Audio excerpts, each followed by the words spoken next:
Alrighty, so today we're going to be starting off with chapter 10. We're going to be reading through a few of the chapters today. Now, for today's chunk of the text that we're reading, two of the questions will be answered on Big Blue Button. I'll pause the video and ask the questions on Big Blue Button.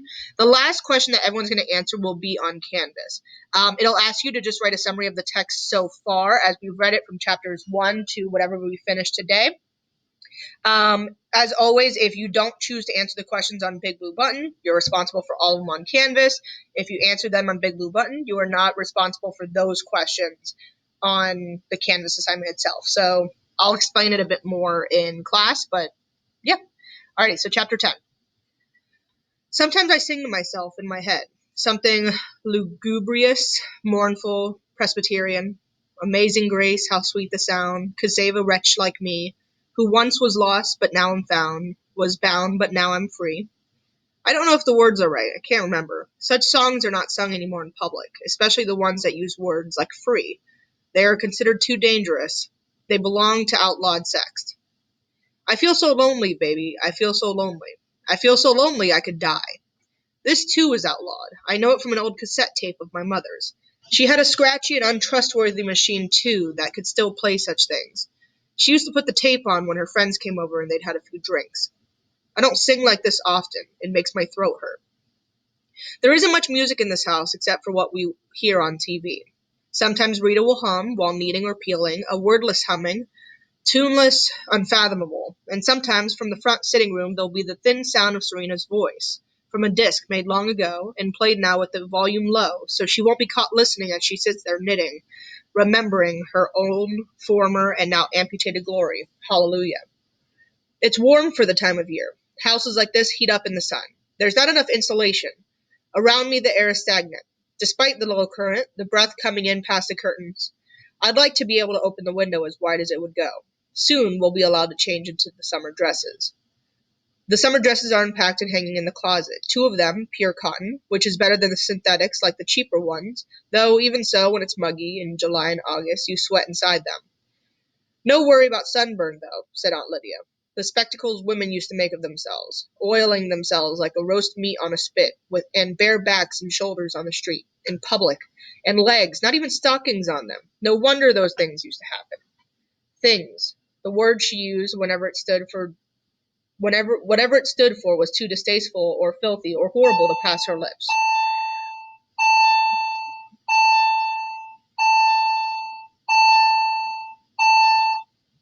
A successful life for her was one that avoided things, excluded things. Such things do not happen to nice women, and it was not good for the complexion, not at all. Wrinkle you up like a dry apple. But we weren't supposed to care about our complexions anymore. She'd forgotten that. In the park, said Aunt Lydia, lying on blankets, men and women together sometimes, and at that she began to cry, standing up there in front of us in full view. I'm doing my best, she said. I'm trying to give you the best chance you can have. She blinked. The light was too strong for her. Her mouth trembled around her front teeth, teeth that murk out a little and were long and yellowish. And I thought about the dead mice we would find on the doorstep when we lived in a house, all three of us, four counting our cat, who was the one making these offerings. Aunt Lydia pressed her hand to the mouth of over her mouth of dead rodent. After a minute, she took her hand away. I wanted to cry too because she reminded me. If only she wouldn't eat half of them first, I said to Luke. Don't make it easy for me, either, said Aunt Lydia. Mora, breezing into my room, dropping her denim jacket on the floor. Got any cigs, she said. In my purse, I said. No matches, though. Mora rummages in my purse. You should throw out some of this junk, she said. I'm giving an underwhore party. A what? I say. There's no point trying to work, Mora won't allow it. She's like a cat that crawls onto your page when you're trying to read. You know, like Tupperware, only with underwear. Tart stuff. Lace crotches, snap garters, bras that push her tits up. She finds my lighter, lights the cigarette she's extracted from my purse. Want one? Tosses the package with great generosity, considering they're mine. Thanks, Piles, I say sorely. You're crazy. Where'd you get an idea like that? Working my way through college, said Mora. I have connections. Friends of my mother's. It's big in the suburbs. Once they start getting age spots, they figure out they've got to beat the competition. The porno marts and what have you. I'm laughing. She always made me laugh. But here, I say? Who'll come? Who needs it? You're never too young to learn, she says. Come on, it'll be great. We'll all pee in our pants laughing. Is that how we live then? But we lived as usual. Everyone does most of the time. Whatever is going on is usual. Even this is usual now. We lived as usual by ignoring. Ignoring isn't the same as ignorance. You have to work at it. Nothing changes instantaneously. In a gradually heating bathtub, you'll be boiled to death before you knew it. There were stories in the newspapers, of course. Corpses in ditches or the woods. Bludgeoned to death or mutilated. Interfered with, as they used to say. But they were about other women. And the men who did such things were other men. None of them were the men we knew. The newspaper stories were like dreams to us. Bad dreams dreamt by others. How awful, we would say. And they were, but they were awful without being believable. They were too melodramatic. They had a dimension that was not the dimension of our lives. We were the people who were not in newspapers. We lived in the blank white spaces at the edges of print. It gave us more freedom. We lived in the gaps between the stories. From below, from the driveway, comes the sound of a car being started. It's quiet in this area. There isn't a lot of traffic. You can hear things like that very clearly. Car motors, lawn mowers, the clipping of a hedge, the slam of a door. You can hear a shout clearly, or a shot, if such noises were ever made here. Sometimes there are distant sirens. I go to the window and sit on a window seat, which is too narrow for comfort. There's a hard little cushion on it with a petite point cover. Faith, in square print, surrounded by a wreath of lilies. Faith is a faded blue, and the leaves of the lilies are dingy green.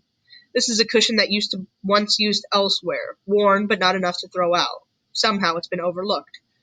I can spend minutes, tens of minutes, running my eyes over the print. Faith. It's the only thing they've given me to read. If I were caught doing it, would it count? I didn't put the cushion here myself.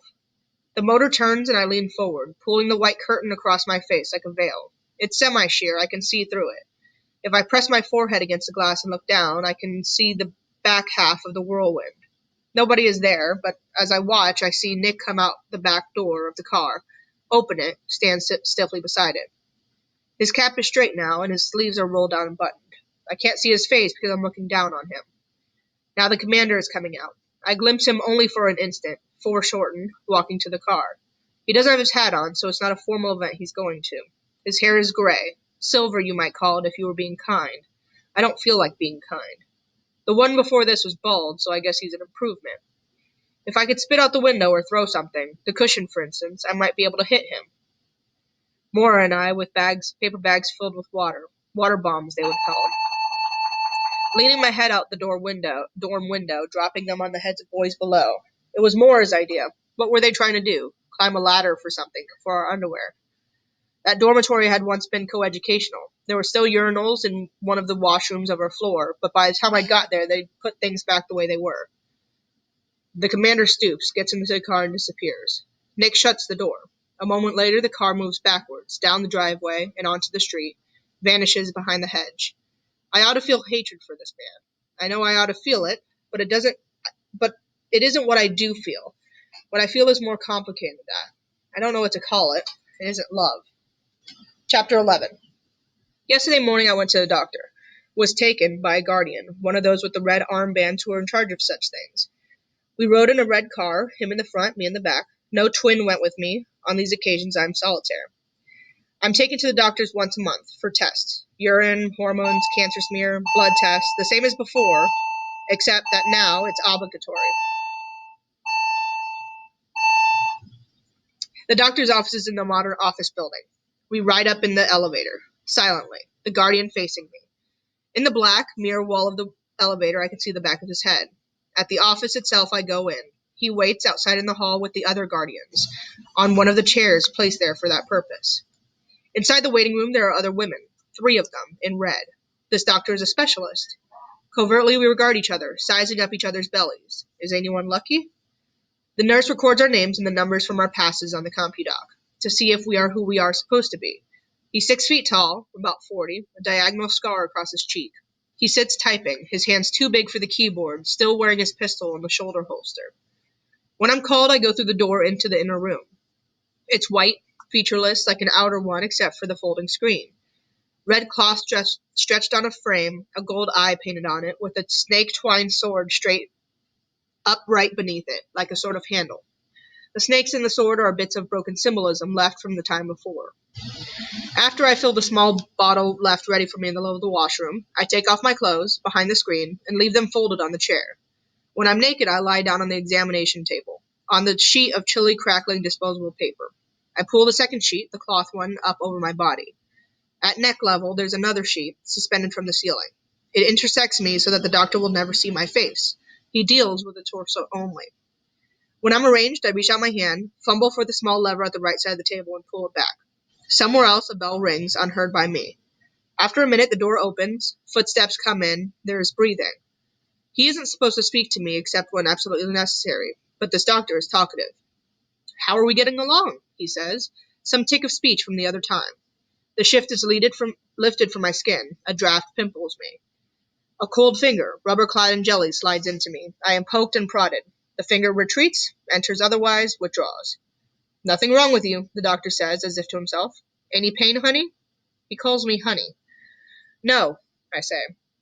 My breasts are fingered in their turn, a search for ripeness, rot. The breathing comes nearer. I smell old smoke, aftershave, tobacco dust on hair. Then the voice, very soft, close to my head. That's him, bulging the sheet. "I could help you," he says, whispers. "What?" I say. "Shh," he says. "I could help you. I've helped others." "Help me?" I say, my voice as low as his. "How? Does he know something? Has he seen Luke? Can he bring him back?" "How do you think?" he says, still barely breathing it. Is that his hand sliding up my leg? He's taken off the glove. "The door's locked. No one will come in. They will never know it isn't his." He lifts the sheet. The lower part of his face is covered by the white gauze mask. Regulation. 2 brown eyes, a nose, and a head with brown hair on it. His hand is between my legs. "Most of those old guys can't make it anymore," he says. "Or they're sterile." I almost gasp. He said a forbidden word. Sterile. There is no such thing as a sterile man anymore, not officially. There are only women who are fruitful and women who are barren. That's the law. "Lots of women do it," he goes on. "You want a baby, don't you?" "Yes," I say. It's true, and I don't ask why, because I know. Give me children, or else I die. There's more than one meaning to it. "You're soft," he says. "It's time. Today or tomorrow would do it. Why waste it? It'd only be a minute, honey." What he called his wife once. Maybe still does, but really it's a generic term. We are all honey. I hesitate. He's offering himself to me, his services at some risk to himself. "I hate to see what they put you through," he murmurs. It's genuine sympathy, and yet he's enjoying this, sympathy and all. His eyes are moist with compassion. His hand is moving on me, nervously and with impatience. "It's too dangerous," I say. "No, I can't. The penalty is death, but they have to catch you in the act with 2 witnesses. What are the odds? Is this room bugged? Who's waiting outside just the door?" His hand stops. "Think about it," he says. "I've seen your chart. You don't have much time left, but it is your life." "Thank you," I say. I must leave the impression that I'm not offended, that I'm open to suggestion. He takes his hand away, lazily almost, lingeringly. This is not the last word as far as he's concerned. He could fake the test. Report me for cancer or infertility. Have me shipped off to the colonies with the unwomen. None of this has been said, but the knowledge of his power hangs nevertheless in the air as he pats my thigh, withdrew himself behind the hanging sheet. "Next month," he says. I put on my clothes again behind the screen. My hands are shaking. Why am I frightened? I've crossed no boundaries. I've given no trust, taken no risk. All is safe. It's the choice that terrifies me. A way out. A salvation. All right, so for the first question that we're going to be answering, I'm going to pause it here and ask you the question on Big Blue Button. All right, question should be answered by this point, so we're going to go ahead and move on. Chapter 12. The bathroom is beside the bedroom. It's papered in small blue flowers, forget-me-nots, with curtains to match. There's a blue bath mat, a blue fake fur cover on the toilet seat. All this bathroom lacks from the time before is a doll whose skirt conceals the extra roll of toilet paper, except that the mirror over the sink has been taken out and replaced by an oblong of tin. The door has no lock, and there are no razors, of course. There were incidents in bathrooms at first. There were cuttings, drownings, before they got all the bugs ironed out. Cora sits on a chair outside in the hall to see that no one else goes in. In a bathroom, in a bathtub, you were vulnerable, said Aunt Lydia. She didn't say to what. All right, next question. Going to go ahead and pause and answer it on Big Blue Button. All right, question should be answered now. Going to go ahead and continue. The bath is a requirement, but it's also a luxury. Merely to lift off the heavy white wings and the veil, merely to feel my own hair again with my hands is a luxury. My hair is long now, untrimmed. Hair must be long, but covered, Aunt Lydia said. St. Paul said it's either that or a close shave. She laughed, that held back neighing of hers as if she told a joke. Cora has run the bath. It steams like a bowl of soup. I take off the rest of the clothes, the overdress, the white shift and petticoat, the red stockings, the loose cotton pantaloons. Pantyhose gives you crotch rot, Nora used to say. Aunt Lydia would have never used an expression like crotch rot. Unhygienic was hers. She wanted everything to be very hygienic. My nakedness is strange to me already. My body feels outdated. Did I really used to wear bathing suits at the beach? I did, without thought. Among men, without caring that my legs, my arms, my thighs, and my back were on display, could be seen. Shameful, immodest. I avoid looking down on my body, not so much because it's shameful or immodest, but because I don't want to see it. I don't want to look at something that determines me so completely. I step into the water, lie down and let it hold me. The water is as soft as hands. I close my eyes and she's there with me. Suddenly, without warning. It must be the smell of the soap. I put my face against the soft hair at the back of her neck and breathe her in. Baby powder and child's washed flesh and shampoo, with an undertone, the faint scent of urine. This is the age she is when I'm in the bath. She comes back to me at different ages. This is how I know she's not really a ghost. If she were a ghost, she'd be the same age always. One day when she was 11 months old, just before she began to walk, a woman stole her out of a supermarket cart. It was a Saturday, which was when Luke and I did the week's shopping because both of us had jobs. She was sitting in the little baby seats that they had then, in supermarket carts, with holes for the legs. She was happy enough, and I turned my back. The cat loud section, I think it was. Luke was over at the other side of the store, out of sight at the meat counter. He liked to choose what kind of meat we were going to eat during the week. He said men needed more meat than women did, and that it wasn't a superstition, and he wasn't being a jerk. Studies had been done. There are some differences, he said. He was fond of saying that, as if I was trying to prove there weren't, but mostly he said it when my mother was there. He liked to tease her. I started to hear her cry. I turned around and she was disappearing down the aisle in the arms of a woman I'd never seen before. I screamed and the woman was stopped. She must have been about 35. She was crying and saying it was her baby. The Lord had given it to her. He'd sent her a sign. I felt sorry for her. The store manager apologized and they held her until police came. She's just crazy, Luke said. I thought it was an isolated incident at the time. She fades and I can't keep her here. She's gone now. Maybe I do think of her as a ghost, the ghost of a dead girl, a little girl who died when she was 5. I remember the pictures of us I once had, me holding her, standard poses, mother and baby, locked in a frame for safety. Behind my closed eyes I can see myself as I am now, sitting beside an open drawer or a trunk in the cellar where the baby clothes are folded away, a lock of hair cut when she was 2 in an envelope, white blonde, and got darker later. I don't have those anymore, the clothes and the hair. I wonder what happened to all of our things. Looted, dumped out, carried away, confiscated. I learned to do without a lot of things. If you have a lot of things, said Aunt Lydia, you get attached to this material world and you forget about spiritual values. You must cultivate poverty of spirit. Blessed are the meek. She didn't go on to say anything about inheriting the earth. I lie, lapped by the water, beside an open drawer that does not exist, and think about a girl who did not die when she was 5, who still does exist, I hope, though not for me. Do I exist for her? Am I a picture somewhere in the dark of the back of her mind? They must have told her I was dead. That's what they would think of doing. They would say it would be easier for her to adjust. 8 she must be now.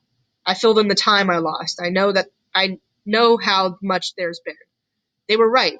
It's easier to think of her as dead. I don't have to hope then, or make wasted effort. Why bash your head, said Aunt Lydia, against the wall. Sometimes she had a graphic way of putting things.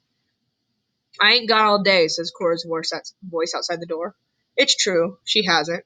She hasn't got all of anything. I must not deprive her of her time. I soap myself using the scrub brush and piece of pumice for sanding off dead skin. Such Puritan aids are supplied. I wish to be totally clean, germless, without bacteria, like the surface of the moon. I will not be able to wash myself this evening, not afterwards, not for a day. It interferes, they say, and why take chances? I cannot avoid seeing now the small tattoo on my ankle. 4 digits and an I, a passport in reverse. It's supposed to guarantee that I will never be able to fade, finally, into another landscape. I am too important, too scarce for that. I am a national treasure. I pull the plug, dry myself, and put on my red terry cloth robe. I leave today's dress here, where Cora will pick it up to be washed. Back in the room, I dress again. The white headdress isn't necessary for the evening, because I won't be going out. Everyone in this house knows what my face looks like. The red veil goes on, though covering my damp hair, my head, which has not been shaved. Where did I see that film about women kneeling in the town square, hands holding them, their hair falling in clumps? What had they done? It must have been a long time ago, because I can't remember. Cora brings my supper covered on a tray. She knocks at the door before entering. I like her for that. It means she thinks I have some of what we used to call privacy left. Thank you, I say, taking the tray from her. And she actually smiles at me, but she turns away without answering. When we're alone together, she's shy of me. I put the tray on the small white painted table and drop the chair to it. I take the cover off the tray. The thigh of a chicken overcooked. It's better than bloody, which is the other way she likes to do it. Rita has ways of making her resentments felt. A baked potato, green beans, salad, canned pears for dessert.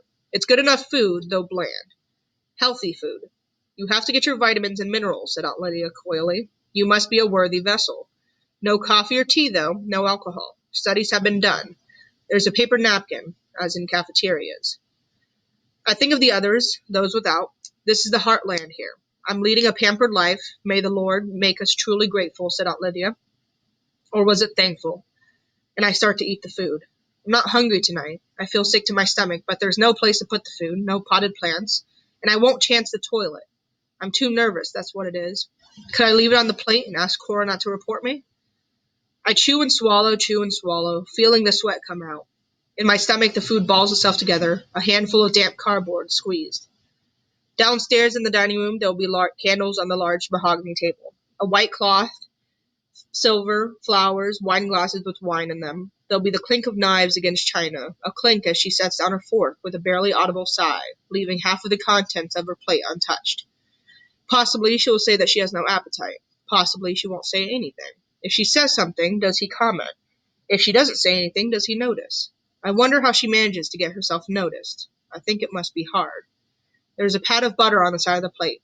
I tear off a corner of the paper napkin, wrap the butter in it, and take it into the cupboard and slip it into the toe of my right shoe from the extra pair, as I have done before. I crumple up the rest of the napkin. No one, surely, will bother to smooth it out to check if any is missing. I will use the butter later tonight. It would not do this evening to smell of butter. I wait. I compose myself. Myself is a thing I must now compose, as one composes a speech. What I must present is a made thing, not something born. All right, we're going to go ahead and stop there for today, and I'm going to go ahead and get on Big Blue Button and talk.